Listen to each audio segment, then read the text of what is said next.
वैसे तो जीरो से शुरू करूंगा क्योंकि विद्यार्थी पूरे नए हैं और अभी थोड़ा सा पहला लगाऊंगा शिक्षण विधियों का, दोनों साथ में ही चलेगी। ठीक है भाई, चलिए अब पढ़ाने से पहले आपको मैं 3 चीजें बता देता हूँ कि विद्यार्थी का लक्षण बता देता हूँ जो नए विद्यार्थी उनके लिए। आप लोगों को तो शायद पहले से पता है कि विद्यार्थी का पहला लक्षण है अज्ञः। अज्ञः संस्कृत में लिखा है अज्ञः। अज्ञः का मतलब होता है 3 क्वालिटी होती है विद्यार्थी की। पहली क्वालिटी है जो अज्ञः। अज्ञः कहते हैं जो कुछ नहीं जानता। अज्ञः जो कुछ नहीं जानता उसको बड़े ही सुखपूर्वक समझाया जा सकता है क्योंकि उसको तो कुछ आता ही नहीं है। और जिसको कुछ नहीं आता उसके लिए मैं एक शब्द का प्रयोग करता हूँ, वो क्या कहलाता है? मूर्ख। मूर्ख को समझाना बहुत आसान है। क्यों? ये तो बीच में नहीं बोलेंगे भैया कोई भी, आप साइलेंट से सुनते रहना। शायद आपने पहले पढ़ा है तो उसका अलग रूप आ जाएगा। ठीक है, वो पहले वाला कुछ भी क्रैश नहीं क्योंकि उसको कुछ नहीं आता है। सुख धर्म आराध्यते विशेषज्ञ। विशेषज्ञ आदमी जो विषय का होता है उसको समझाना और अधिक आसान है क्योंकि वो विषय का क्या होता है? विशेषज्ञ। तो विद्यार्थी पहला तो मूर्ख आदमी, उसको आसानी से समझाया जा सकता है। प्रस्तावना बना रहा हूं विषय की ओर। और विशेषज्ञ को समझाना और अधिक आसान है, लेकिन ज्ञान लव। लव का मतलब गलत दिशा में जा रहे हो भैया। लव का मतलब होता है अल्प। जो अल्प ज्ञान है लेकिन उससे अपने आप को सब कुछ समझने वाला जो है उसको ब्रह्मा भी नहीं समझा सकता। ज्ञान तो अल्प है लेकिन उससे अपने आप को जो सब कुछ समझ रहा है कि मेरे को सब कुछ आ रहा है उसको स्वयं ब्रह्मा भी नहीं समझा सकता। यानी 3 प्रकार के विद्यार्थी। पहले विद्यार्थी है मूर्ख, उनको आसानी से समझाया जा सकता है। दूसरे हैं विद्वान, उनको और अधिक आसानी से समझाया जा सकता है। और तीसरा है अल्प ज्ञानी। अल्प ज्ञानी को कोई भी नहीं समझा सकता। तो मेरा तो विषय ही नहीं है ये। अब आपके सामने 2 ही विकल्प बचे, या तो आप मूर्ख हो या विद्वान हो। इसमें से स्वयं का चुनाव कीजिए। क्या कहोगे? किसको पढ़ा रहा हूं, मूर्ख को या विद्वान को? मूर्ख को। इसलिए आपसे आपके मुंह से ही बुलवाऊंगा, लास्ट क्लास में मूल्यांकन करवाऊंगा। शिक्षण विधि से शुरू करूंगा। ये जितने भी विद्यार्थी बैठे ऊपर से नीचे तक, ये सारे के सारे क्या है? मूर्ख। यानी ये सभा किसकी है? मूर्खों की। और इस मूर्खों का महापंडित कौन है? मैं। समझ में आ गई? इसका कारण बता दूं आपको, संस्कृत के जितने भी विद्वान हुए वो मूर्ख ही हुए। कालिदास मूर्ख था। समझ में आ गई? और मूर्ख से वो किस कोटि में आ गया? विद्वान के। इसलिए जब कोई आदमी ये बोल देता है कि साहब मेरे को कुछ नहीं आता, मैं तो मूर्ख हूं, तो मेरा ये कर्तव्य है कि विषय को कहां से उठाऊं? जीरो से। एक थम नील ब्लैंक। मेरे सामने जो क्लास बैठी है वो क्लास 6ठी की है। कौन सी क्लास है ये? थोड़ा सा हंसमुख चेहरा दिख रहा है, ज्यादा खुश मत होइए। 6ठी क्यों बोला? क्यों बोला 6ठी? क्योंकि संस्कृत विषय का प्रारंभ सरकारी विद्यालय में कौन सी क्लास से होता है? 6ठी क्लास से। इसलिए ज्यादा खुश होने की जरूरत नहीं है। ये 6ठी क्लास नहीं है, ये क्लास कौन सी है? पहली क्लास, पहला दिन। और जैसे छोटे छोटे बच्चे स्कूल में पहले दिन अपनी माँ की अंगुली पकड़कर क्लास विद्यालय में आते हैं रोते हुए, वैसे आपका ये पहला दिन है। समझ में आ गई? यहाँ से विषय को शुरू कर रहे हैं। मेरे सामने जितने भी विद्यार्थी बैठे हैं उनको कुछ नहीं आता, ये मान के पढ़ा रहा हूँ। अ आ इ भी मैं ही पढ़ाऊंगा। समझ में आ रही है बात? एकदम नील, एकदम ब्लैंक। चलिए, यानी विषय को उठा रहा हूँ जीरो से। अब आ जाइए, मैं आपके सामने जो भी बोल रहा हूँ, इतनी देर से बोल रहा हूँ, मैं अपने वाणी की जो विचारों की अभिव्यक्ति जो भी कर रहा हूँ वो किसके माध्यम से कर रहा हूँ? भाषा के माध्यम। मैं आपको पहले बता देता हूँ, जिन विद्यार्थियों ने पिछली क्लासें ली है, हो सकता है कि विषय आएगा तब उसमें सिमिलरिटी मिल जाएगी, लेकिन अभी जो कुछ भी मैं बोलूंगा उसमें सिमिलरिटी नहीं मिलेगी। मैं जो भी बोल रहा हूँ वो भाषा है। समझ में आ गई? मनुष्य अपने विचारों का आदान और प्रदान किसके माध्यम से करता है? भाषा के माध्यम से।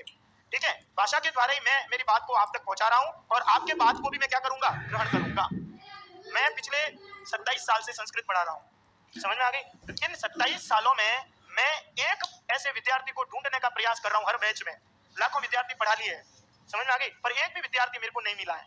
मैं एक ऐसे विद्यार्थी को ढूंढने का प्रयास कर रहा हूं जिसने हिंदी की भाषा, हिंदी बोल रहा हूं क्योंकि संस्कृत बोलते नहीं हो आप, ठीक है, जिसने पहले हिंदी का व्याकरण पढ़ा है और फिर हिंदी को बोलना सीखा है। हर बैच में पूछता हूं, आपसे भी पूछूंगा, क्या आप में से एक भी विद्यार्थी ऐसा है क्या जिसने हिंदी का पहले व्याकरण पढ़ा है और फिर हिंदी बोलनी सीखी हो? एक भी हो तो हाथ खड़ा कीजिए। मैं पिछले 27 साल से ढूंढ रहा हूं, हर बैच में ये सवाल सबसे पहले करता हूं। आप में से एक भी विद्यार्थी है जिसने पहले हिंदी का व्याकरण पढ़ा है, पहले संधि पढ़ी और फिर बोलना सीखा है? एक भी नहीं है, एक भी हाथ खड़ा नहीं हुआ है, आगे भी कभी नहीं होगा। क्यों? क्योंकि हमने हिंदी भाषा वो व्याकरण से नहीं सीखी है। समझ में आ रही है? आप लोग सारे हिंदी बोल रहे हो, सारे के सारे लोग बड़े फ्लुएंट तरीके से हिंदी बोल रहे हो। ये शिक्षण विधियों के सवाल है, पेपर को उठा के देख लेना।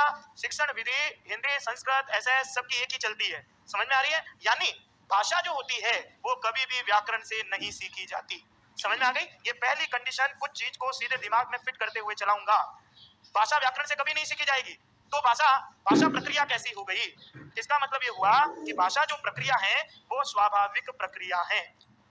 भाषा कौन सी प्रक्रिया है? स्वाभाविक। स्वाभाविक का मीनिंग ये हो गया, जो भी इस संसार में पैदा हुआ है वो निश्चित रूप से अपवाद को छोड़ देना, वो गूंगा है उसको छोड़ देना, जो भी पैदा हुआ वो भाषा बोलेगा, निश्चित रूप से बोलेगा वो। क्यों? जैसे आप लोग पैदा उत्पन्न हुए हैं, छोटे बच्चे पैदा होते हैं, 2 साल में वो भाषा का अधिगम करना शुरू कर देते हैं। भाषा कौन सी प्रक्रिया है? स्वाभाविक। जो भी उत्पन्न हुआ वो भाषा बोलेगा, निश्चित रूप से बोलेगा। ये अलग बात है कि भारत में रहने वाला बच्चा हिंदी बोलता है, इंग्लैंड में पैदा होने वाला बच्चा अंग्रेजी बोलता है, लेकिन बोलेगा जरूर। इसलिए भाषा कौन सी प्रक्रिया होती है? स्वाभाविक।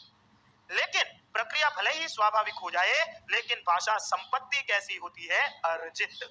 मैं कौन सी भाषा सीखूं, ये किसके अधीन है? मेरे अधीन। यदि एक अंग्रेजी मीडियम के विद्यालय में मेरे बच्चे को मैं डालता हूं तो वो ये अपेक्षा करूंगा कि वो अंग्रेजी सीखे।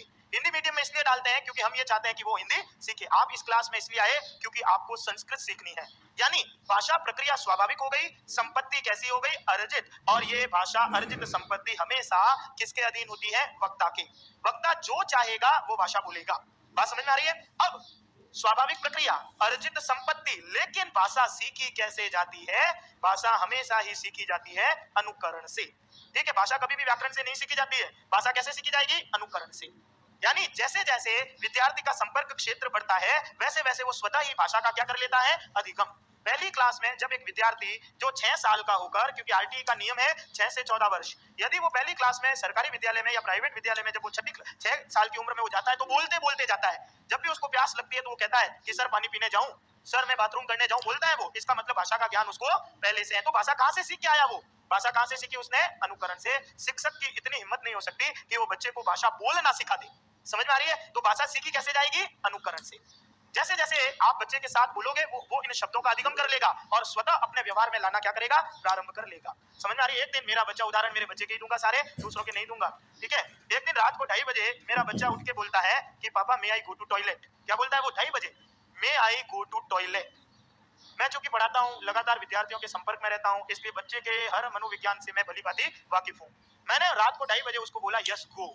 बच्चा चला गया सर। जैसे ही गया और वापस बाथरूम करके मेरे घर में मेरे कमरे के गेट के बाहर आकर कहता है पापा मे आई कम इन। रात को 2:30 बजे वो नींद में ही है।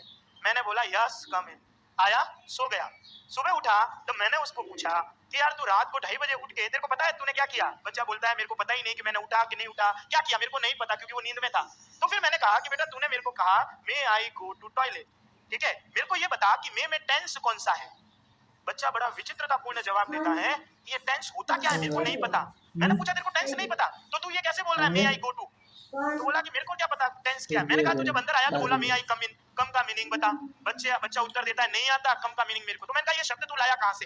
तो उस बच्चे ने बोला कि मेरी मैडम ने मेरे को सिखाया कि जब भी बाथरूम जाना है तब क्या बोलना है? मे आई गो टू टॉयलेट। जब भी क्लास में आना है तब क्या बोलना है? मे आई कम इन। बच्चे का एक संबंध स्थापित कर दिया। धीरे धीरे वो शब्द प्रवाह में आ गए और बच्चे ने यह अधिगम कर लिया कि जब भी टॉयलेट जाना है मेरे को ये बोलना है, आना है ये बोलना है। धीरे धीरे भाषा प्रवाह में आ गई और अनुकरण के माध्यम से उसको क्या कर दिया?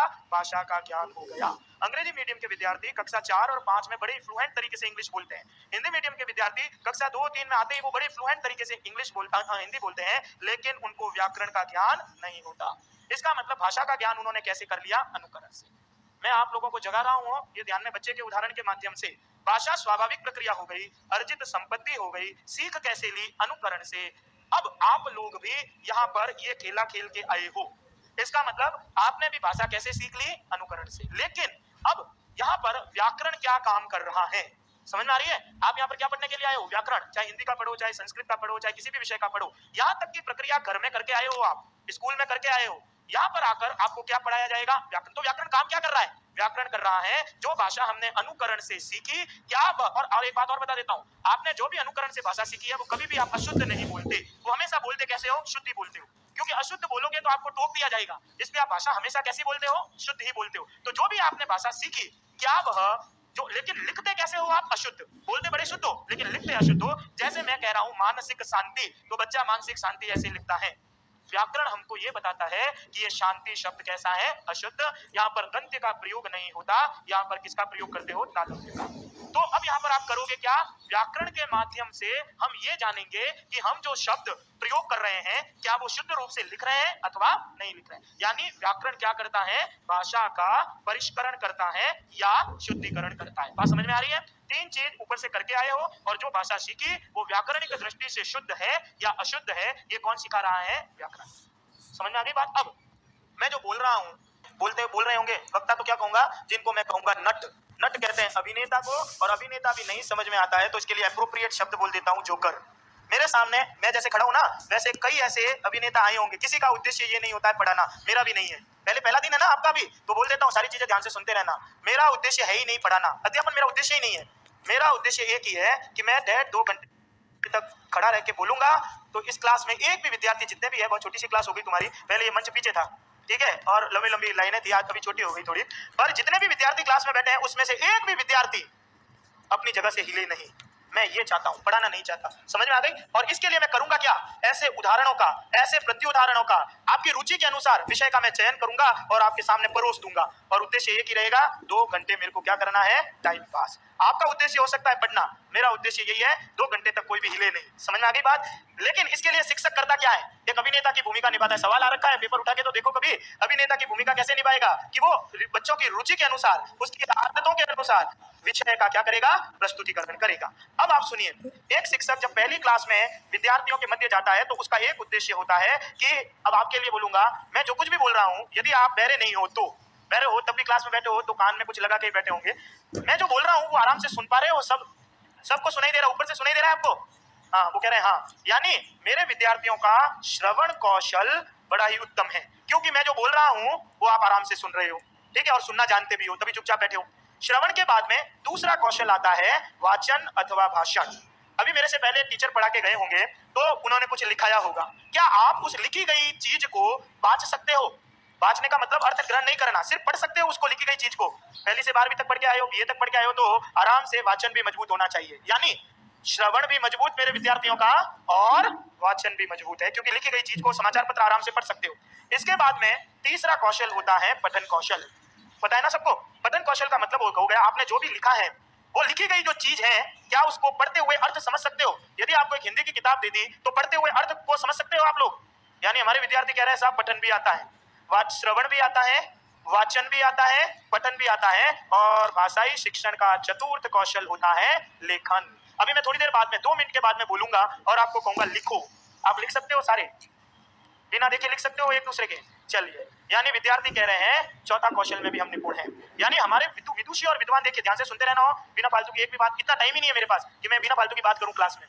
मेरे पास तो विशेषकर से बहुत लिमिटेड टाइम है, 2.5 घंटे से 3 महीने से, जब आपका कोर्स ही नहीं हुआ तो आपको पता ही है कि कितना ही समय रहता है।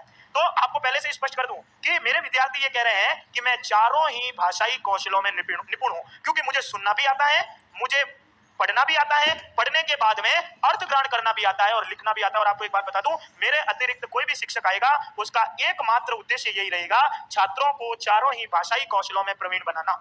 यही उद्देश्य है एक शिक्षक का। और आप बताइए क्या कह रहे हो? आप कह रहे हो कि सर हम तो चारों ही भाषाई कौशलों में निपुण हैं। आप भी बोल रहे हो है। जब आप हो तो मेरा तो कोई प्रयोजन ही नहीं रहा भाई। मैं पढ़ाऊंगा तो मेरा पहला प्रयोजन क्या होगा? छात्रों को चारों ही भाषाई कौशलों में निपुण बनाऊंगा। और आप क्या बोल रहे हो कि मेरे को तो चारों ही आते हैं। जब आते हैं तो फिर मैं करूं क्या? यहाँ पर जग मारने के लिए थोड़ी आया हूं कोई। इसका मतलब पता है क्या हो गया? जब आप चारों ही, आप ये समझने का प्रयास करो कि आप बैठे क्यों हो यहाँ पर। कुछ पता नहीं है, मर जाए जैसे बैठे हैं, ठीक है, वो पढ़ा के चला गया, आ गया कोई दूसरा, फिर एक जोकर चला जाए, एक और आ जाएगा, ऐसे चलता रहेगा। कोर्स खत्म, दीवार बंद, घर चले गए, और हमको यही नहीं पता कि हम आए क्यों। लेखन तक का कौशल पढ़ के आए हो, अब लेखन आ रहा है, तो अब अगला काम क्या होगा? अगला लेखन के बाद में आपका काम कहां से शुरू होगा? व्याकरण। लिखना तो आ ही रहा है ना, तो अब क्या किया जाएगा? व्याकरण के माध्यम से शब्दों की साधुता को बताया जाएगा कि कौन सा शब्द शुद्ध है, कौन सा शब्द अशुद्ध है। ये आपका प्रयोजन आपके सामने खोल दिया। कॉपी खोलिए, थोड़ा सा लिखना शुरू करते हैं, और यदि लिखा हुआ है तो भी लिखते रहना, नहीं तो मिलाते रहना। 0 से शुरू कर रहा हूं, सारे विद्यार्थी नए हैं, ठीक है। चलिए शुरू करेंगे। लिखें भाषा, भाषा शब्द भाषा शब्द भाष धातु से बना, भाषा शब्द जो नहीं है आपको आ रहा है, मैं सारा यहाँ पे लिखता रहूंगा, देखते रहना। भाषा शब्द भाष धातु से निष्पन्न है। भाषा शब्द भाष धातु से निष्पन्न है। निष्पन्न का मतलब होता है बना हुआ है। भाषा शब्द भाष धातु से निष्पन्न है, जिसका अर्थ है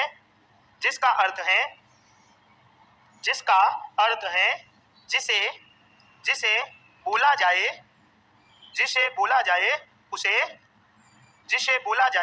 उसे भाषा कहते हैं। भाषा शब्द भाष धातु से निष्पन्न है, जिसका अर्थ है जिसे बोला जाए उसे भाषा कहते हैं। अर्थात भाषा मनुष्यों के विचारों के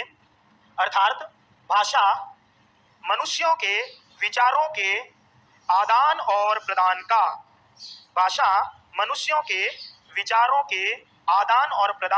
एक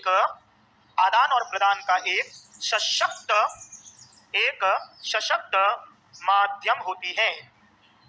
भाषा मनुष्यों के विचारों के आदान और प्रदान का एक सशक्त माध्यम होती है। भाषा के द्वारा ही मनुष्य अपने विचारों को दूसरों के सामने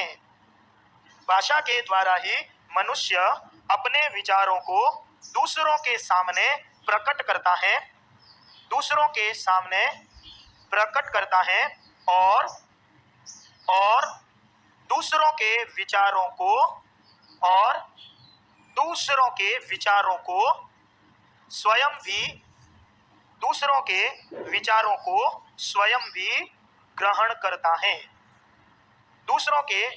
को स्वयं भी ग्रहण करता है।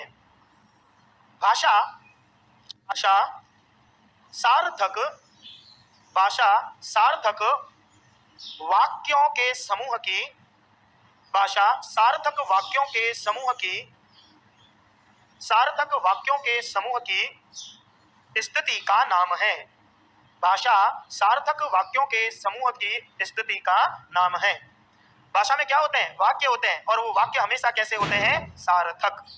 ठीक है, आगे लिखेंगे। आचार्य दंडी, ऐसे लिखना है। आचार्य दंडी के अनुसार, दंडी ने किताब लिखी है जिसका नाम है काव्यादर्श और दश कुमार चरित, संस्कृत की है। आचार्य दंडी के अनुसार यदि यह भाषा रूपी दिव्य ज्योति कहते हैं प्रकाश को, यदि यह भाषा रूपी दिव्य ज्योति इस संसार में नहीं होती, यदि यह भाषा रूपी दिव्य ज्योति इस संसार में नहीं होती, तो यह संपूर्ण संसार अंधकार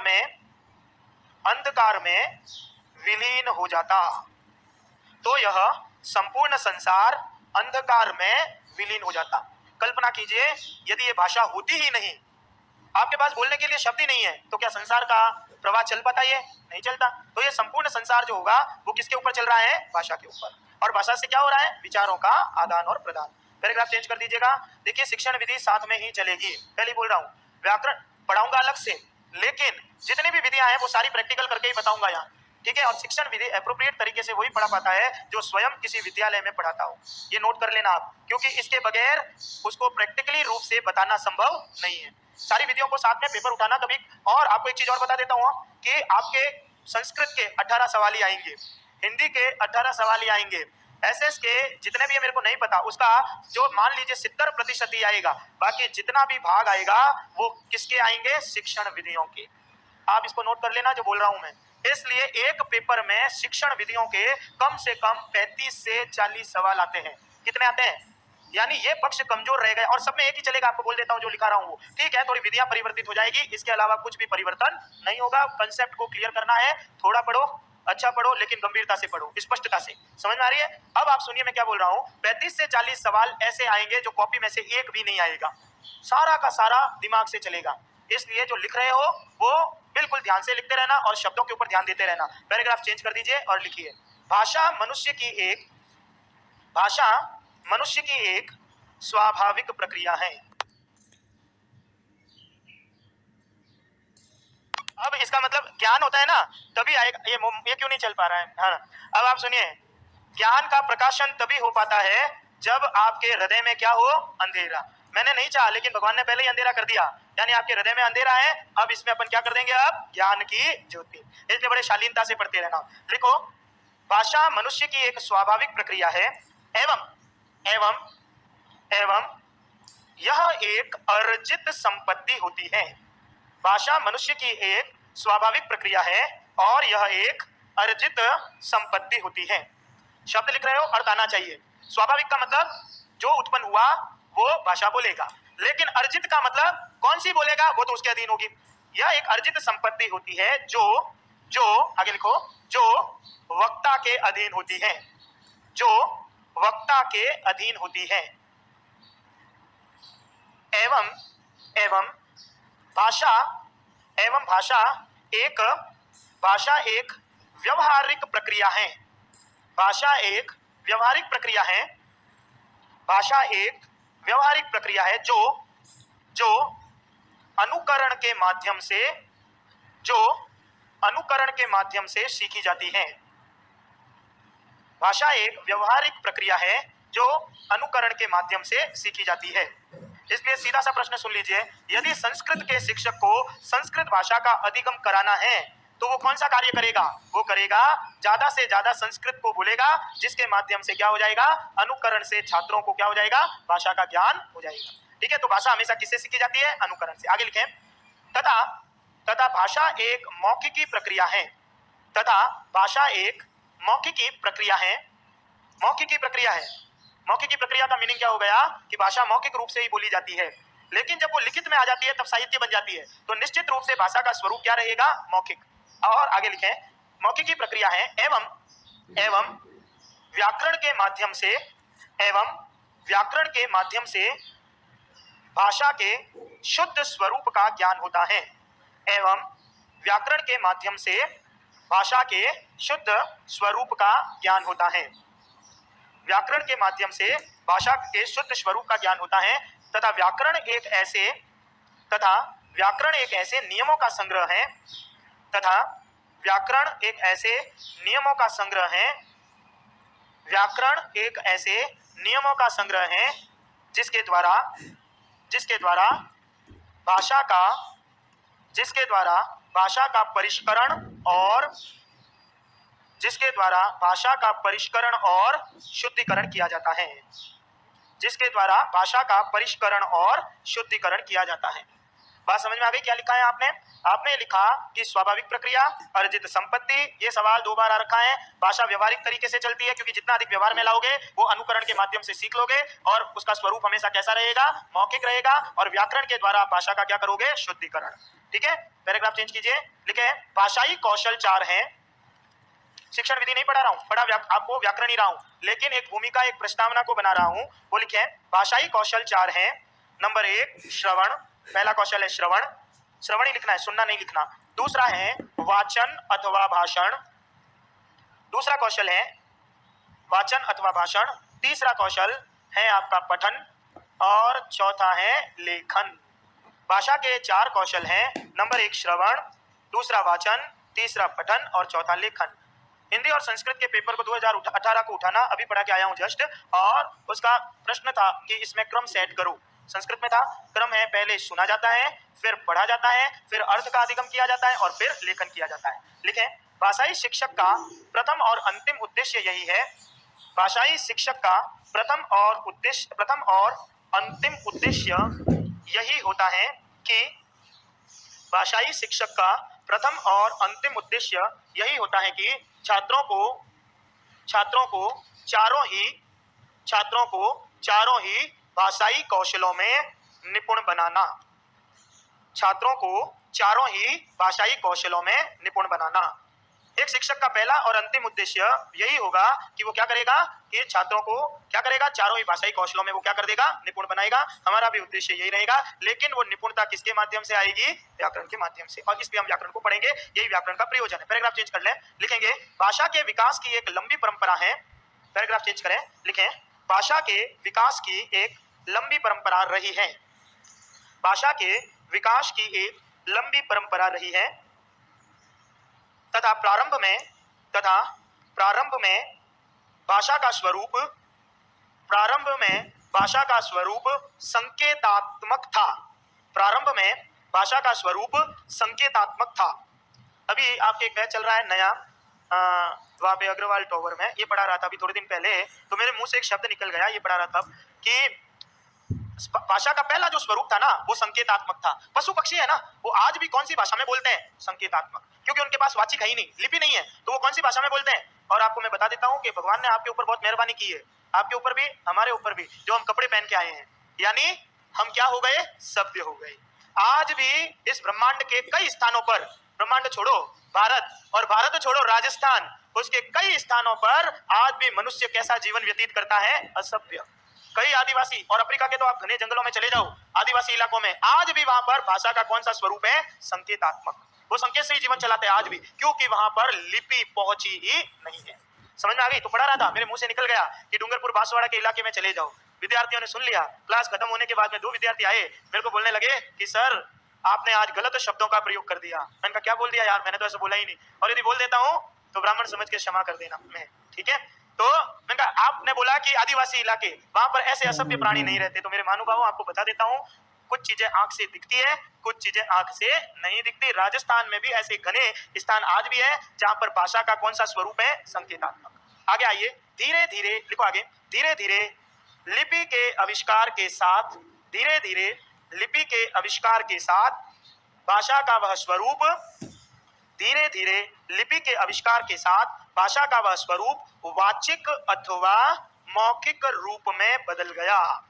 धीरे धीरे लिपि के आविष्कार के साथ भाषा का वह स्वरूप वाचिक अथवा मौखिक रूप में बदल गया। आप और मैं जो बोल रहा हूं ना और आप जो सुन रहे हो, वो लिपि के कारण ही संभव हो पाया, और भाषा का कौन सा स्वरूप हो गया, वाचिक या मौखिक। और लिखें और जब यह लिपि लिखित रूप में आई, लिखो आगे, जब यह लिपि लिखित रूप में आई तब वह भाषा साहित्य के रूप में, जब वह लिपि लिखित रूप में आई तब वह भाषा साहित्य के रूप में संरक्षित हो गई। जब यह लिपि लिखित रूप में आई तो यह भाषा किस रूप में संरक्षित हो गई, साहित्य के रूप में। बताए मैंने, मेरे को याद नहीं, लेकिन जब तक 2-4 मेरे को ये याद है इनके चेहरे, तो मैंने इनके मुख के दर्शन जो है वो 3 महीने में किए हैं, यानी 3 महीने पहले मैंने इनको देखा था, ठीक है। अब 3 महीने के बाद में मैं देख रहा हूँ, लेकिन मैं पढ़ा रहा हूँ ना, तो उधर कई विद्यार्थी अपने पीछे पन्ने पलट रहे हैं कि मैंने पहले लिखाया था। इसका मतलब 3 महीने मैंने पहले जो लिखा है ना, आज वो आप अपनी कॉपी में देख रहे हो, वो किस कारण संभव हुआ कि वो भाषा किस स्वरूप में आ गई, लिखित। जब वो भाषा लिखित में आएगी तब वो क्या बन जाती है, साहित्य। आज भाषा का वो रूप नहीं है। सवाल देखते रहना हो, क्या बन रहे हैं, भाषा आज न तो संकेतात्मक रही, न वाचिक तो बोल रहे हैं, न लिखित रही, वरन आज भाषा का कौन सा स्वरूप आ गया, यांत्रिक। और आज सारी भाषा किसमें संरक्षित हो गई, मोबाइल में। समझ में आ गई। तो वर्तमान में भाषा का कौन सा स्वरूप है, यांत्रिक। लिख दीजिए, वर्तमान में भाषा यांत्रिक स्वरूप में प्रचलित हो गई। वर्तमान में भाषा यांत्रिक स्वरूप में प्रचलित हो गई, और यह संपूर्ण भाषा संगणक किसे कहते हैं, कंप्यूटर, तो संगणक लिखना है। और यह भाषा संगणक, ब्रैकेट में कर दो कंप्यूटर, और यह भाषा संगणक एवं अंतरजाल, यह भाषा संगणक और अंतरजाल किसे कहते हैं, इंटरनेट, ये हिंदी के शब्द हैं, इंटरनेट, ठीक है। यह भाषा संगणक और अंतरजाल पर आश्रित हो गई। यह भाषा संगणक और अंतरजाल पर आश्रित हो गई। आप इसका लेटेस्ट नमूना उत्कर्ष को देख सकते हैं। मैं पढ़ा जा रहा हूँ, टीचर यहाँ पढ़ा रहे हैं, ऑनलाइन बिक्री हो रही है, पैसा दे रहे हैं, कोई कहीं पर बैठा है उसको सुन रहा है, मोबाइल में देख रहा है। तो ये सब किसके कारण संभव हो गया, इंटरनेट। तो ये भाषा का कौन सा स्वरूप हो गया, यांत्रिक। ये जितनी भी चीज थी ये आपको पढ़ने से पहले बेसिक ज्ञान था आपका, जो मैंने दे दिया, और मजा नहीं आया, मेरे को भी नहीं आया। क्यों नहीं आया, क्योंकि ये मैंने एक जो थ्योरी थी वो लिखा दी आपको। अब मैं प्योरली अपने विषय पे आता हूँ, ठीक है। अब इसका मतलब मैंने आपको ये बता दिया कि भाषा जो हो गई ना, वो सब सीख के आए हो। अब आप सिर्फ क्या कर रहे हो, यहाँ पर व्याकरण पढ़ रहे हो ताकि लिखने की शुद्धता हम देख रहे हैं, बस ये काम हम कर रहे हैं। अब मैं मेरे खुद के प्रॉपर विषय पे आता हूँ जिसका नाम है व्याकरण। समझ में आ रही है? कितनी देर से बकबक बकबक बकबक बोल रहा हूँ, क्या बोल रहा हूँ? ये भाषा भाषा ही बोल रहा हूँ। अब मेरे को बताओ कि ये भाषा भगवान ने ऊपर से बना के नीचे भेजी क्या? सब ये भाषा भगवान ने बना के भेजी है? कुछ कह रहे हैं हाँ, कुछ कह रहे हैं। देखो मेरी क्लास में मैं बीच बीच में मजाक करता रहूंगा, चुटकुले सुनाता रहूंगा, जो चीजें अच्छी होती है उनको देखता रहूंगा, जो खराब है उनको छोड़ता रहूंगा, सब कुछ काम करता रहूंगा। सुनते रहना ध्यान से हो। अब पर मेरी क्लास में अपने जीवित रहने का सबूत देना पड़ता है, इसलिए बोलना है। शिक्षण विधि तभी सार्थक होगी जब शिक्षक भी सक्रिय और छात्र भी सक्रिय। समझ में आ गई? मृत व्यक्ति के समान क्लास में नहीं बैठना है, ध्यान रखना। और संस्कृत यहाँ से शुरू होगी, यहाँ पे खत्म हो जाएगी। बाकी कई काम जो पढ़ चुके हैं उनको पहले से पता है। बताओ, भाषा भगवान ने ऊपर से बना के भेजी? नहीं भेजी। भाषा किसे कहते हैं? व्याकरण की दृष्टि से भाषा कहते हैं वाक्यों के समूह को। समझ में आ गई? वाक्यों का समूह जब मिलता है तो वो क्या बनता है? भाषा। अब मेरा प्रश्न होगा, वाक्य क्या ऊपर से बने बनाए आए क्या? नहीं आए ना। तो वाक्य किसे कहते हैं? शब्दों के समूह को। शब्दानाम समूह इति वाक्यम उच्यते, और वाक्यों का समूह मिलके क्या बन गई? भाषा। अगला प्रश्न, क्या शब्द ऊपर से बने बनाए आए क्या? राम, हरि, मोहन, ये शब्द ऊपर से आए क्या? नहीं आए। शब्द किसे कहते हैं? वर्णों के समूह को। अब अगला प्रश्न, वर्ण ऊपर से आए क्या? हाँ, वर्ण ऊपर से ही आए हैं, क्योंकि ये वर्ण जो भी है वो माहेश्वर सूत्र में आएंगे, और माहेश्वर सूत्र किसने बनाए हैं? भगवान शिव के द्वारा। अब यदि भाषा सीखनी है मेरे को तो क्या सीखना पड़ेगा? क्योंकि वाक्यों का समूह मिलके क्या कहलाता है? भाषा। वाक्य सीखना है तो क्या सीखना पड़ेगा? शब्द। और शब्द सीखना है तो क्या सीखना पड़ेगा? वर्ण। इसका मतलब मेरी सबसे कमजोर कड़ी है वो वर्ण है। मेरे को वर्ण नहीं आते, क्योंकि जिस किसी भी विद्यार्थी को वर्ण आते हैं, और मैं इनको 3 महीने से वर्ण ही पढ़ा रहा था, ये मेरे सामने बैठे हुए हैं जितने भी विद्यार्थी, वर्ण खत्म ही नहीं हुए 3 महीने से इनके। समझ में आ गई? तो वर्णों का समूह मिलके क्या बन गया? शब्द। शब्दों का समूह मिलके वाक्य, और वाक्यों का समूह मिलके क्या बनता है? भाषा। मेरे पास पढ़ाने के लिए 3 ही प्रकरण है। पहला प्रकरण होगा वर्ण प्रकरण, दूसरा प्रकरण होगा शब्द प्रकरण, तीसरा प्रकरण होगा वाक्य। क्योंकि वाक्य के बाद में भाषा शुरू हो जाएगी, इसलिए गांठ बांध दीजिए। ना कोई संधि है, ना कोई समास है, ना कोई कारक है, ना कोई प्रत्यय है। आपके पास पढ़ने के लिए कितने प्रकरण है? 3। कौन कौन से हो गए? वर्ण, शब्द और वाक्य। खत्म। पैराग्राफ चेंज करके लिखेंगे, पैराग्राफ चेंज करें, लिखें, वर्णों का समूह, वर्णों का समूह शब्द कहलाता है। वर्णों का समूह शब्द कहलाता है, एवं शब्दों का समूह, एवं शब्द के साथ में एक शब्द जोड़ देना, सार्थक शब्द। वर्णों का समूह शब्द कहलाता है, एवं सार्थक शब्दों का समूह, सार्थक शब्दों का समूह वाक्य कहलाता है। सार्थक शब्दों का समूह वाक्य कहलाता है, तथा वाक्यों का समूह, तथा वाक्यों का समूह भाषा के रूप में उच्चरित होता है। वाक्यों का समूह भाषा के रूप में उच्चरित होता है। जो भी वाक्यों का समूह बन जाएगा तो वो क्या बन जाएगी? भाषा। अतः भाषा अधिगम का, अतः भाषा अधिगम का प्रथम सोपान, सोपान कहते हैं सीढ़ी को, भाषा अधिगम का प्रथम सोपान वर्ण है। भाषा अधिगम का प्रथम सोपान वर्ण है। यदि मेरे को भाषा सीखनी है तो मेरे को वाक्य सीखने पड़ेंगे, वाक्य सीखना है तो मेरे को शब्द सीखने पड़ेंगे, शब्द सीखना है तो सबसे पहले मेरे को क्या सीखना है? वर्ण। संस्कृत भाषा में वर्ण कई प्रकार के आएंगे अभी, ठीक है? तो आपका पहला प्रकरण होगा, वो कौन सा प्रकरण होगा? वर्ण। इसलिए अपनी कॉपी में हेडिंग लगाओगे वर्ण प्रकरण। आपका पहला प्रकरण है वर्ण प्रकरण, ठीक है? मेरे को एक बात बताओ, मैंने इतना साहस से आपके सामने बोल दिया कि ना कोई संधि है, ना कोई समास है, ना कोई कारक है। हिंदी हो गई कि चल रही है? कि पढ़ा दी? क्या किया हिंदी को? खत्म हो गई? नहीं, नए विद्यार्थी अभी सुई नहीं हुई है? अच्छा, कोई नहीं, बढ़िया। जिनके हो गई वो सुन लो, जिनके नहीं है वो भी सुन लो एक बार। सुनना तो सबको है ना। जब मैं कह रहा हूँ संधि प्रकरण ही नहीं है, और हिंदी वाले एक चश्मे वाले टीचर आएंगे यहाँ पे, ठीक है? वो आके लिखेंगे बढ़िया शब्दों में से जमा के हरे पेन से, क्या लिखेंगे वो? संधि। और मैं आपको क्या बोल रहा हूँ? मेरे पास कोई प्रकरण ही नहीं है, ठीक है? मेरे पास तो कितने प्रकरण है? 3। कौन कौन से? वर्ण, शब्द और वाक्य। अब मैं कहूंगा मेरे पास तो संधि है ही नहीं। बताओ संधि होती है कि नहीं होती है?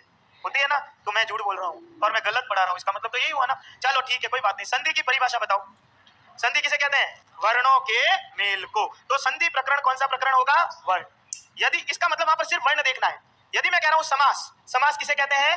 शब्दों के मेल को। तो समास का प्रकरण कौन सा होगा? शाब्दिक प्रकरण। यदि मैं कह रहा हूँ कारक, तो कारक का मीनिंग क्या होता है? वाक्य। इसका मतलब वहां पर आपको क्या देखना है? वाक्य। इसलिए गांठ बांध लो, भाषा में प्रकरण 3 ही होते हैं, वर्ण, शब्द और वाक्य, ठीक है भैया? अब लिखना शुरू कीजिए। वर्ण प्रकरण 0 से ही पढ़ा रहा हूं, लिखेंगे संस्कृत भाषा में वर्ण 2 प्रकार के हैं। संस्कृत भाषा में वर्ण दो प्रकार के हैं। जैसे जैसे लिखूंगा ना वैसे वैसे तुम्हारी मुख भंगिमाएं चेंज होती रहेगी और तुम सोचोगे मैं लिख क्या रहा हूं। कोई बात नहीं, लिखते रहना। संस्कृत भाषा में वर्ण कितने प्रकार के होते हैं? दो। नंबर 1 अच, नंबर 2 हल। संस्कृत भाषा में वर्ण दो प्रकार के हैं, नंबर 1 अच, नंबर 2 हल। अब जिन्होंने पहले लिख चुके हैं वो सुनते रहिएगा क्योंकि वही विषय आएगा अभी। अच और हल, बताओ अच किसे कहते हैं? अच का मीनिंग होता है स्वर, हल का मीनिंग होता है व्यंजन। संस्कृत में वर्ण कितने हो गए? दो। जिसे आप हिंदी में स्वर और व्यंजन कहते हो उसको संस्कृत में क्या कहोगे? अच और हल। एक भी शब्द रटना नहीं है, कुछ भी नहीं, सब और पढ़ना भी नहीं है, घर जाके नहीं पढ़ना है। समझ में आ गई? सारी पिक्चर मैं ही बनाऊंगा, मैं ही करूंगा और मैं ही विषय डालूंगा और मैं ही याद करवाऊंगा। ठीक है, इसलिए नहीं पढ़ना है कुछ भी, घर जाके यही पे याद करेंगे अपन। संस्कृत भाषा में वर्ण कितने होते हैं? दो।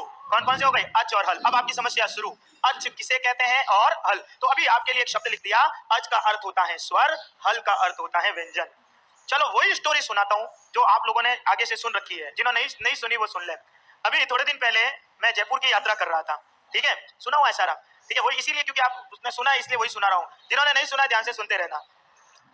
4 दिन पहले जयपुर की यात्रा कर रहा था, टिकट लेके गया तो कोच में पास में एक बूढ़ा आदमी बैठा हुआ था, वृद्ध आदमी, जिसकी इंद्रियां शिथिल हो चुकी थी, आंख से दिखता नहीं था, कान से सुनाई नहीं देता था। ऐसा एक वृद्ध आदमी मेरे पास में बैठा हुआ था।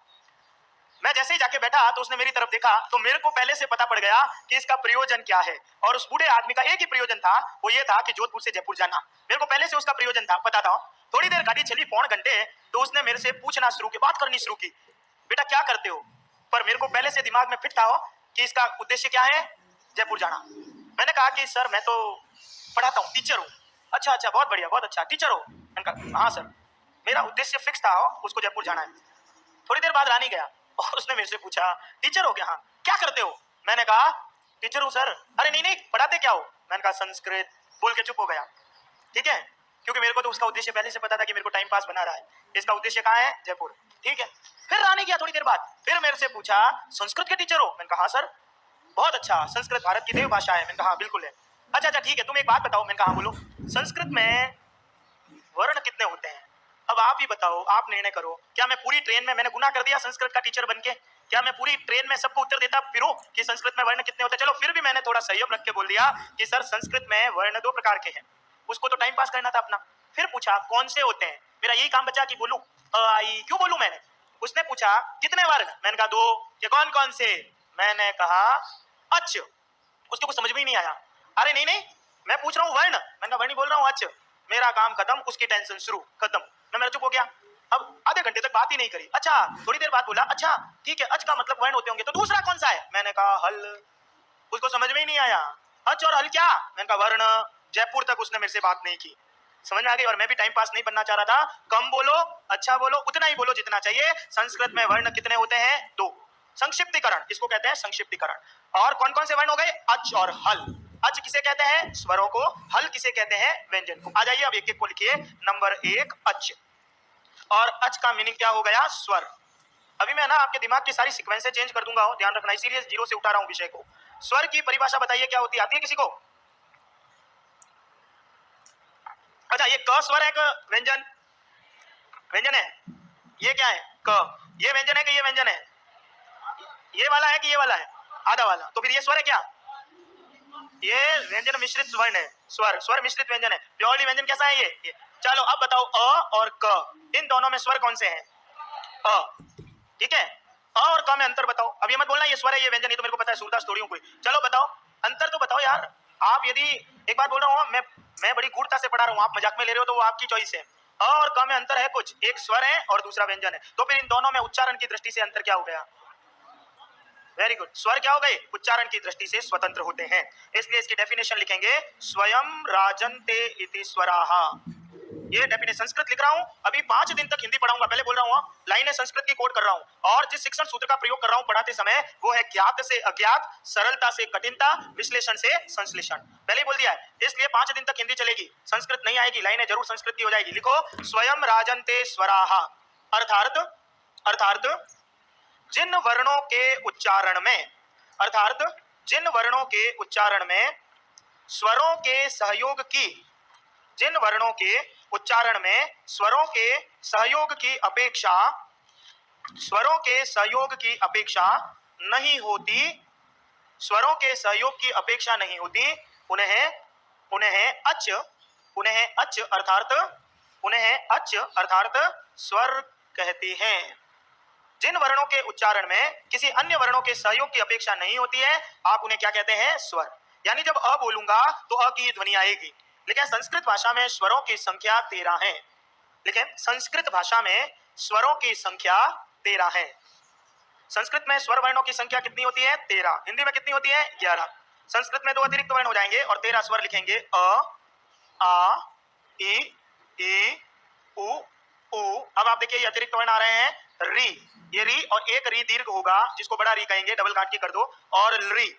अब यहां से वर्णों की सीक्वेंस चेंज कर रहा हूं और वर्ण की सीक्वेंस जो आप ए आई ओ कह रहे थे, मैं उसको परिवर्तित करके कह रहा हूं ए ओ आई औ। मैंने वर्णों की सीक्वेंस चेंज कर दी है। क्या सीक्वेंस चेंज करी है? ए ओ आई औ। तो टोटल कितने स्वर हो गए? 13। अ, आ, ई, उ, ऊ, री, री अतिरिक्त वर्ण दीर्घ, री, ये अतिरिक्त री। फिर आपके वर्णों की थोड़ी सीक्वेंस चेंज की है। ए ओ आई औ। कभी ए आई ओ नहीं कहना। यदि कहोगे तो संधिया नहीं बनेगी। पहले से ही क्लियर कर दो, थोड़ी सी सीक्वेंस में परिवर्तन कर दिया। ए ओ आई औ। ठीक है भाई। अब आप हेडिंग लिखेंगे स्वरों के भेद। हमारे पास 13 प्रकार के स्वर हैं और मैं पहला आपका कर रहा हूं स्वरों के भेद। अब इन 13 ही स्वरों के मैं भेद करूंगा। ठीक है। मात्राएं हमेशा स्वरों की होती है क्योंकि व्यंजनम तो अर्धमात्रिकम। व्यंजन हमेशा कैसे होते हैं? आधे। ठीक है। लिखेंगे स्वरों के भेद। स्वरों के निम्न भेद हैं। स्वरों के निम्न भेद हैं और स्वरों के निम्न भेद हैं और स्वरों का पहला भेद है मात्रिक भेद। स्वरों का पहला भेद कौन सा है? मात्रिक भेद। कई प्रकार के भेद करवाऊंगा और स्वरों का मैं पहला भेद कौन सा करवा रहा हूं? मात्रिक। अर्थ लिखेंगे मात्रिक भेद का।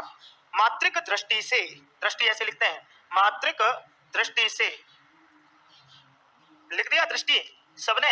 अच्छा, दृष्टि में संधि बताओ कौन सी है? कौन सी है? पूर्व सवर्ण, पर सवर्ण, इष्टुत्व या इष्टुत्व, इष्टुत्व संधि है। ठीक है। अरे आप इनको इनके किया हुआ इसलिए पूछ रहा हूं, आपको मेरे को पता रहे ना कि मैंने पढ़ाया है वो कितना कारगर है, ताकि मेरे को क्या पढ़ाना है मेरे को ध्यान रहे। ये निदानात्मक शिक्षण है। ठीक है। मात्रिक दृष्टि से स्वरों के कितने भेद होते हैं? 3। और स्वरों का पहला भेद लिखे और आगे लिखो। अभी तो मात्रा का अर्थ है, लिखेंगे आगे लिखेंगे मात्रिक दृष्टि से स्वरों के 3 भेद होते हैं और आगे लिखो और मात्रा का अर्थ है, और मात्रा का अर्थ है उच्चारण में लगने वाला समय। और मात्रा का अर्थ है उच्चारण में लगने वाला समय।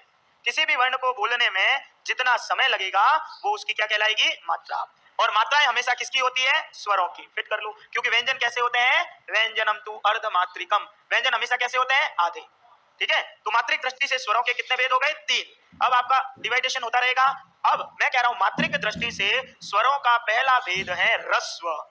मात्रिक दृष्टि से स्वरों का पहला भेद कौन सा हो गया? ह्रस्व। किसे कहते हैं ह्रस्व? ह्रस्व का मीनिंग बताओ। चलो कोई बात नहीं। ह्रस्व का मीनिंग होता है लघु। ह्रस्व किसे कहते हैं? लघु। अभी तक तो एक ही समस्या थी, ह्रस्व किसे कहते हैं। अब कितनी समस्या हो गई? 2। कौन कौन सी? कि सर ये बताओ ह्रस्व भी किसे कहते हैं और लघु भी किसे कहते हैं, क्योंकि मैंने तो एक नाम आगे सरकाया है कि ह्रस्व को लघु कहते हैं। समझ में आ रही है? तो अब 2 परिभाषा, ह्रस्व और लघु का मीनिंग। और हमारे मनोवैज्ञानिक कहते हैं कि मातृभाषा का सबसे उत्तम माध्यम जो होता है, वो अधिगम का सबसे उत्तम माध्यम होता है, वो होता है मातृभाषा। तो मैं मेरी मातृभाषा काम में ले लूं थोड़ी मारवाड़ी, और मैं कह रहा हूं कि जो वर्ण छोटा होता है वो ह्रस्व होता है और वो लघु होता है। ठीक है। एक बार ये पढ़ा रहा था क्लास में, यही की बात है, पिक्चर हॉल की। ये पिक्चर हॉल था पहले। ठीक है। तो एक विद्यार्थी वहां से खड़ा हुआ, साइंस के कितने विद्यार्थी हाथ खड़े करो। हाँ, मेरे को साइंस वालों को पढ़ाने में बड़ा आनंद आता है। इसका रीजन बताऊं, वो एकदम पॉइंट टू पॉइंट चलते हैं। वहां से एक लड़का बोला, गुटका खाया हुआ बढ़िया, कि सर, मैंने कहा कि पूछो कुछ। मैंने कहा पूछ लो। कि सर आगे आके पूछना है। आजा आगे। या आ गया और उसने कहा कि ह्रस्व को लघु कहते हैं, लघु को छोटा कहते हैं। मेरे को ये बताओ, ये और ये छोटा कौन सा है? बताओ कौन सा छोटा है? ये ऊपर वाला छोटा वाला या दोनों? दोनों ही छोटा है। मतलब मीनिंग क्या हुआ? छोटे का मीनिंग क्या है? आकार में छोटा, क्या छोटा? तो छोटे से भी अस्पष्टता है। जब तक आप ओरिजिनल व्याकरण की परिभाषा पे नहीं आओगे ना, तब तक ये अर्थ ही नहीं बनेगा। छोटे का अर्थ समझ में नहीं आ रहा है, इसलिए कह दिया जो वर्ण एक मात्रिक होता है वो वर्ण ह्रस्व होता है। ये सीधी परिभाषा आ गई, एक मात्रो भवेद ह्रस्व। जो वर्ण कैसा होता है? एक मात्रिक, हम उसको क्या कहते हैं? ह्रस्व। और उसी ह्रस्व को हम दूसरा नाम क्या देते हैं? लघु। और लघु को मारवाड़ी में क्या बोलते हैं? छोटा। अब प्रश्न ये हुआ, एक मात्रिक किसे कहते हैं?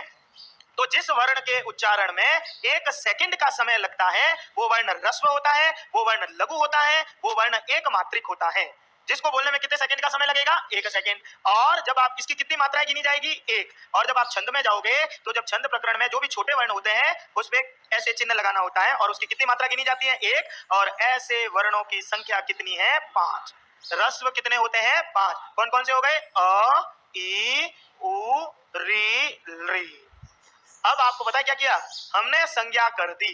ये मेरे सामने पेन पड़ा है, ये इसका पोला है, ये है वह आपका जो भी है मोबाइल है, ठीक है। दुनिया में छोटी से छोटी चीज की संज्ञा है।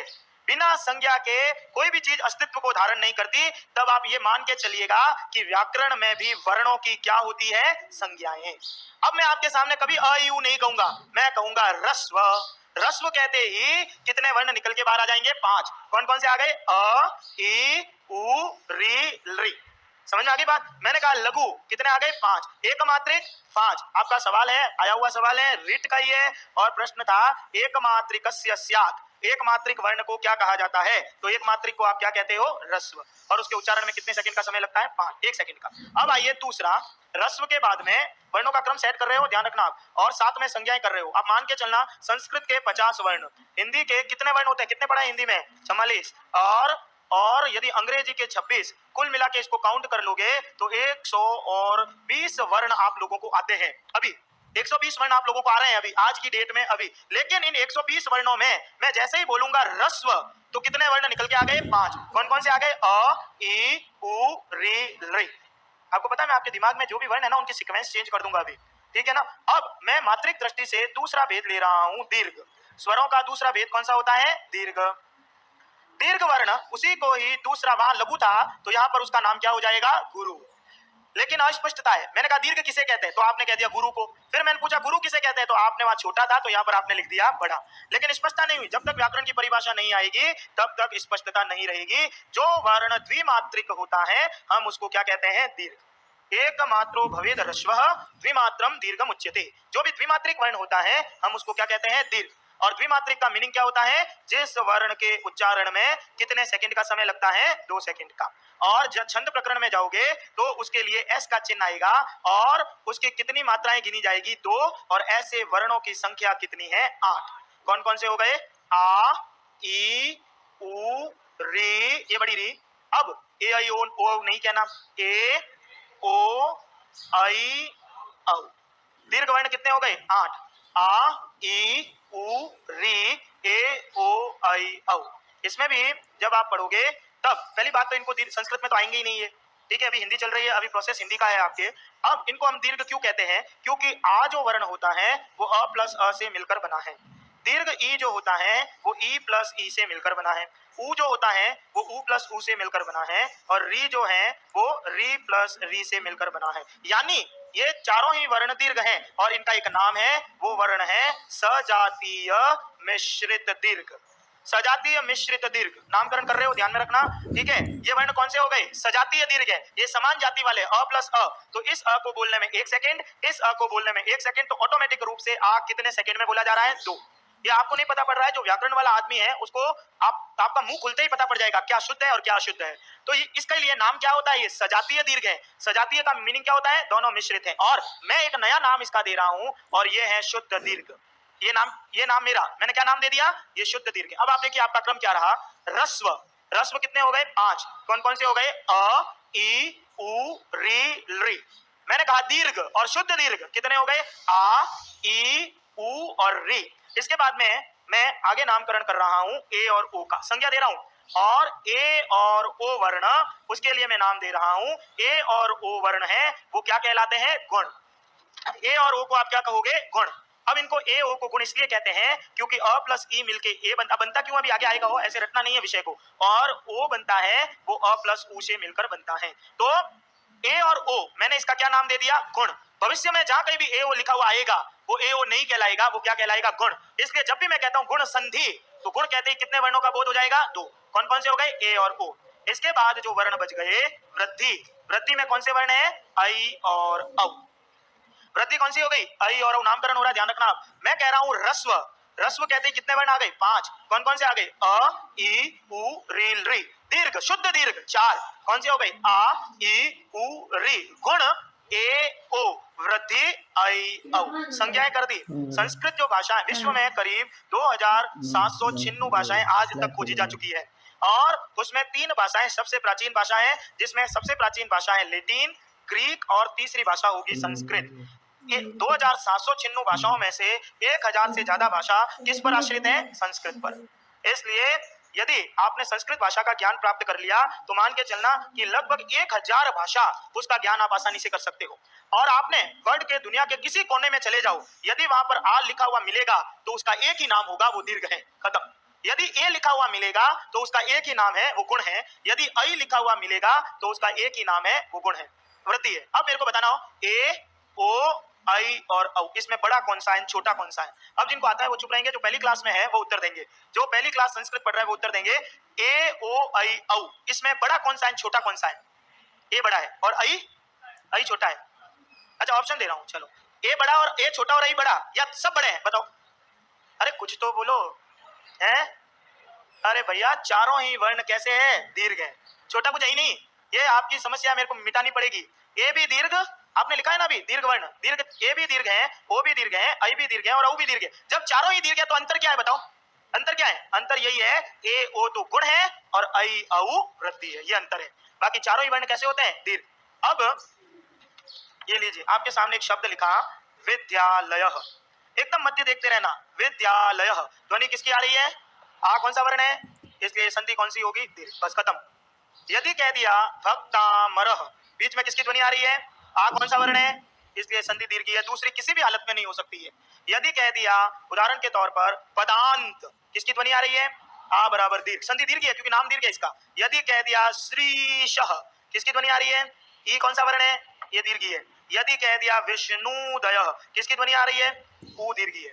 यदि कह दिया उपेंद्र, किसकी ध्वनि आ रही है, एक कौन सा वर्ण होता है, इसलिए गुण संधि है। यदि कह दिया गंगोदकम, किसकी ध्वनि आ रही है, वो कौन सा वर्ण है, गुण, इसलिए गुण संधि है। यदि कह दिया ततरौषधि, औ, औ क्या कहलाती है, वृद्धि, तो ये वृद्धि है। अब यदि कह दिया तथेति, किसकी ध्वनि आ रही है, ये क्या है, गुण, गुण संधि, इसको उठा के कर दिया तथैति, संधि चेंज, कौन सी हो गई, वृद्धि। समझ में आ रही है बात। इसका मतलब सारा काम वर्णों से डिपेंड चल रहा है, और मैंने सरलता से कठिनता, जो विषय ज्ञात है उसको पकड़ के अज्ञात में ले जाऊंगा। और मैंने वर्णों की मैं यही कर रहा हूं कि जो दिमाग में जो वर्ण है ना आपके, उनकी सीक्वेंस को चेंज कर रहा हूं, और एक सीक्वेंस डाल दी रस्व। रस्व कहते कितने वर्ण आ गए, 5, अ ई उ रील री। मैंने कह दिया दीर्घ, 4 शुद्ध, आ ई उ री। मैंने कहा गुण, ए ओ, वृद्धि आई औ। ठीक है भाई। तो स्वरों का पहला भेद हुआ रस्व, और दूसरा भेद हुआ दीर्घ, और स्वरों का तीसरा भेद है प्लुत। स्वरों का तीसरा भेद कौन सा है, प्लुत। और प्लुत जो वर्ण होते हैं हम उनको कहते हैं, ये वर्ण कहलाते हैं त्रिमात्रिक। ये वर्ण क्या कहलाते हैं, त्रिमात्रिक। त्रिमात्रिक का मीनिंग क्या हो गया, जिस स्वर के उच्चारण में 3 सेकंड का समय लगता है वो वर्ण क्या कहलाता है, त्रिमात्रिक। और इसका प्रयोग हम कहां पर करते हैं, संबोधन में। इसका प्रयोग हम करते हैं संबोधन में। संबोधन का मीनिंग मारवाड़ी में होता है किसी को दूर से आवाज देना, हिला मारना, राम। तो ये आ की जो ध्वनि हो गई वो प्लुत हो गई, और जितने भी स्वर होते हैं वो सारे प्लुत होते हैं। जैसे आप ये तो देखते ही हो, ओ, ये आपको 3 की मात्रा आगे मिलेगी, ये इसका चिन्ह है, तभी ये त्रिमात्रिक कहलाए। यदि मेरे को अ को त्रिमात्रिक कहना है तो मैंने ये लगा दिया, समझ में आ रही है, तो ये त्रिमात्रिक। स्वरों का पहला भेद मात्रिक भेद, और मात्रिक दृष्टि से स्वर कितने प्रकार के हो गए, 3। कौन कौन से हो गए, ह्रस्व, दीर्घ और प्लुत। और सीक्वेंस चेंज, ह्रस्व 5, दीर्घ 8, शुद्ध दीर्घ 4, गुण ए ओ, वृद्धि आई औ। चलिए पहला भेद हो गया ये। नंबर दूसरा भेद, स्वरों का दूसरा भेद लिखेंगे, और वो लिखें उच्चारण की दृष्टि से। नंबर 2 लिखो, उच्चारण की दृष्टि से स्वर 2 प्रकार के हैं। उच्चारण की दृष्टि से स्वर 2 प्रकार के हैं। उच्चारण की दृष्टि से स्वर कितने प्रकार के होते हैं? 2। हर स्वर उच्चारण की दृष्टि से कितने प्रकार का होगा? 2। नंबर 1 अनुनासिक स्वर, नंबर 2 अननुनासिक स्वर। उच्चारण की दृष्टि से स्वर कितने प्रकार के होते हैं? 2। कौन कौन से हो गए? अनुनासिक स्वर और दूसरा अननुनासिक स्वर। ठीक है, तो उच्चारण की दृष्टि से आपके स्वर 2 प्रकार के हैं। अब पहले मेरे को कल मैं क्लास 7th को लेसन पढ़ा रहा था, कक्षा 7वीं को, और वो लेसन था जो वो विद्या बुद्धि से विद्या बुद्धि उत्तमा, विद्या से बुद्धि उत्तम होती है, वो लेसन पढ़ा रहा था। पूरा लेसन पढ़ा दिया साहब। अब सवाल उत्तर कराने लगा। जब मैं प्रश्न उत्तर कर, मेरी बात को ध्यान से सुनते रहना हो, जो बोल निश्चित रूप से जो बोलता हूँ वो विधि को लेकर ही बोलूंगा। ये है आपके क्रैश होना चाहिए। प्रश्न कहां पर आए हैं, कैसा है, वो आपको डिसाइड करना है। मैंने पूरा लेसन पढ़ा दिया साहब, कहीं पर भी अधर्म शब्द नहीं आया, कहीं पर भी लेसन में अधर्म शब्द नहीं आया। अब वो लेसन को पढ़ाया, मैंने कहा प्रश्न उत्तर करो, और एक वहां पर प्रश्न था निम्न के विलोम लिखो। क्या प्रश्न था? विलोम। अब वहां पर पहला शब्द दिया विलोम का धर्म। क्या विलोम? धर्म का विलोम लिखो। पूरे पाठ में अधर्म कहीं नहीं आया, जबकि प्रश्न पीछे क्या दे रहा है? धर्म का विलोम। मैंने विद्यार्थियों से पूछा कि धर्म का विलोम बताओ, एक भी विद्यार्थी ने उत्तर नहीं दिया। मैंने पूछा क्यों नहीं आ रहा है, तो बोला कि सर पाठ में कहीं इसका नाम ही नहीं आया, तो कैसे आएगा? इसका मतलब विद्यार्थी का दोष नहीं है, दोष किसका है? मेरा। मैंने उस विधि से पढ़ाया ही नहीं। और गद्य विधि को पढ़ाने का सबसे उपयुक्त तरीका होता है तुलना विधि। कौन सी विधि होती है? तुलना। जब आप धर्म को पढ़ा रहे हो तब उसको पर्यायवाची से भी पढ़ाना है, विलोम से भी पढ़ाना है, युग्म से भी पढ़ाना है। समझ में आ गई? धर्म का आप बताइए विलोम क्या होता है? धर्म का विलोम क्या होता है? अधर्म। अधर्म का अर्थ बताओ, अधर्म किसे कहते हैं? हाँ, तो वही तो मैं तो देखो, ऐसा है मेरी शैली थोड़ी सी अलग है पढ़ाने की। किसी को अच्छी लगती है, किसी को बुरी लगती है। अच्छी लगती है तो बढ़िया, बुरी लगती है तो 2 ऑप्शन है, या तो क्लास छोड़ के जाओ या सहन करो। ठीक है, तो कोई बात नहीं, अच्छी लगे तो बढ़िया है, बुरी लगे तो भी निर्धन ब्राह्मण हो वैसे तो ब्राह्मण समझ के अच्छी बना देना। सत्य का धर्म का विलोम क्या बताया? अधर्म। मैं निदानात्मक शिक्षण कर रहा हूँ। शिक्षण के 2 प्रकार होते हैं, पहला होता है निदानात्मक और दूसरा होता है उपचारात्मक। पहले आपको कमजोरी बता रहा हूँ आपकी। धर्म का विलोम होता है अधर्म, और अधर्म का मीनिंग होता है जो धर्म नहीं होता। अब मेरे को सत्य का विलोम बताओ। मैं कभी भी विषय से नहीं भटकता हूँ, ध्यान में रखते रहना, ये पढ़ा रहा हूँ, मेरे को अच्छी तरीके से पता है, और आपका भी ध्यान यही होना चाहिए। सत्य का विलोम बताओ। असत्य किसे कहते हैं? जो सत्य नहीं होता। ठीक है, मैंने कहा एक, एक का विलोम बताओ। अनेक। अनेक का अर्थ बताओ। जो एक नहीं होता। एप्रोप्रिएट उत्तर देना है। मैंने कहा अनुनासिक। मैंने क्या बोला? अनुनासिक। अब मैं कह रहा हूं अननुनासिक। अननुनासिक, मैं कह रहा हूं अनुनासिक, फिर मैं कह रहा हूं अननुनासिक। अननुनासिक का मीनिंग बताओ। जो अनुनासिक नहीं होता। जो अनुनासिक नहीं होता हम उसको क्या कहते हैं? अननुनासिक। तो अब मेरे को तो एक ही अर्थ बताना रहा कि अनुनासिक किसे कहते हैं। तो अनुनासिक का मीनिंग होता है जो स्वर वर्ण मुंह के साथ नाक से बोला जाता है, हम उसको क्या कहते हैं? अनुनासिक। समझ में आ गई? जो स्वर मुख के साथ नाक से बोला जाएगा हम उसको अनुनासिक कहेंगे। देखिए, रात दिन बोलते हो शब्द, एक शब्द मैंने लिखा कि तुम्हारा तो मुंह चांद के मुखड़े जैसा है, लिख दिया। अब है नहीं है, मेरे को नहीं पता है, पर ऊपर तो चढ़ा ही सकते हैं ना। लिखा सही है चांद, गलत लिखा, राइट लिखा? राइट लिखा है ना। तो ये चंद्र बिंदु जो लगाया है ये किसके ऊपर लगा हुआ है? च के ऊपर है क्या? ये क्या आ के ऊपर है? किसके ऊपर है ये? आ के। तो आपने ये चंद्र बिंदु जो लगाया है वो किसके ऊपर लगाया है? और जैसे ही चंद्र बिंदु लगाया तो वो स्वर कैसा हो गया? अनुनास। और आप इसको नाक से बोलते हैं चांद। समझ में आ रही है? तो जिस स्वर वर्ण का उच्चारण मुंह के साथ नाक से होता है वो स्वर कैसा कहलाता है? अनुनासिक। जैसे आप कर, हर स्वर अनुनासिक होता है। समझ में आ रही है? तो लिखो पहले तो अनुनासिक स्वर को लिखेंगे। जिस स्वर वर्ण का उच्चारण, जिस स्वर वर्ण का उच्चारण मुख सहित नासिका, नासिका किसको कहते हैं? नाक को, खुद की। जिस स्वर वर्ण का उच्चारण मुख सहित नासिका से किया जाता है उसे उसे अनुनासिक स्वर कहते हैं। उसे अनुनासिक स्वर कहते हैं। जिस स्वर वर्ण का उच्चारण मुख सहित नासिका से किया जाता है उसे अनुनासिक स्वर कहते हैं। अच्छा, कोई भी स्वर अनुनासिक आपने देखा है? होता है क्या कभी? ऐसे लिख दिया अ, ये अनुनासिक है क्या? नहीं है ना। अब इसको अनुनासिक बनाना है तो आपको क्या करना पड़ेगा? चंद्र बिंदु। अब ये अनुनासिक हो गया, ऐसे बोला जाएगा। यदि आ इसको चंद्र बिंदु बनाने लगा दो तो ये कैसा हो जाएगा? अनुनासिक। यदि कह दिया ई चंद्र बिंदु लगाओ, जितने भी स्वर है ऊपर चंद्र बिंदु लगाते रहो तो अनुनासिक हो जाएगा। वो तो रात दिन हिंदी में पढ़ते हो, ध्यान नहीं देते हो इस पे। तो पहला स्वर क्या होता है? अनुनासिक स्वर। अब आइए उदाहरण लिख दो, जैसे अभी आएगा संस्कृत में ये। अब आइए नंबर 2 अनुनासिक। अब तो ये मेरे को समझाने की जरूरत ही नहीं है। अनुनासिक किसे कहते हैं? जो नाक से नहीं बोला जाता। जब नाक से नहीं बोलोगे तो बोलोगे किससे? मुख से। अर्थ लिखेंगे अनुनासिक स्वर का।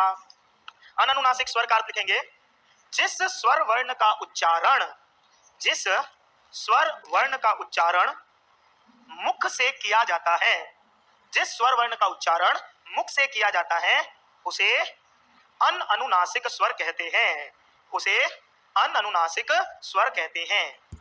जैसे जैसे ये देखो ये अनअनुनासिक है। अब इसको देखो, ये मैंने ये लिखा ये अनअनुनासिक, ये कैसा हो गया अनुनासिक, ये अनअनुनासिक, इसके ऊपर चंद्र बिंदु लगाया तो तो स्वरों के कितने भेद हो गए? दो। कौन कौन से हो गए? अनुनासिक और अनअनुनासिक। अब तीसरा भेद, पहला भेद मात्रिक, मात्रिक दृष्टि से स्वर कितने हो गए? 3, ह्रस्व, दीर्घ और प्लुत। और दूसरा कौन सा हो गया? अनुनासिक और अननुनासिक। नंबर तीसरा भेद लिखेंगे, तीसरा भेद लिखेंगे, वैदिक मंत्रों में उच्चारण की दृष्टि से, वैदिक मंत्रों में उच्चारण की दृष्टि से स्वरों के 3 भेद हैं। वैदिक मंत्रों में, वैदिक मंत्रों में उच्चारण की दृष्टि से, उच्चारण कहते हैं बोलना, वैदिक मंत्रों में उच्चारण की दृष्टि से स्वरों के 3 भेद हैं।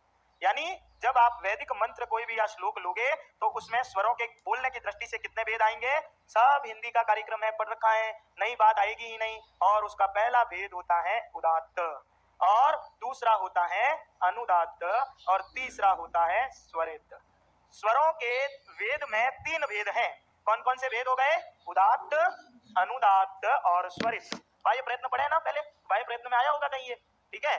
तो स्वरों के 3 भेद, और लेकिन ये भेद सिर्फ और सिर्फ कहां पर है? वेद में, हमारे काम के नहीं है, क्योंकि वेद तो ही नहीं हमारे कोर्स में। अब पहली बात तो पहला भेद कौन सा किया स्वरों का? मात्रिक, पहला भेद मात्रिक, ह्रस्व दीर्घ प्लुत। दूसरा कौन सा किया?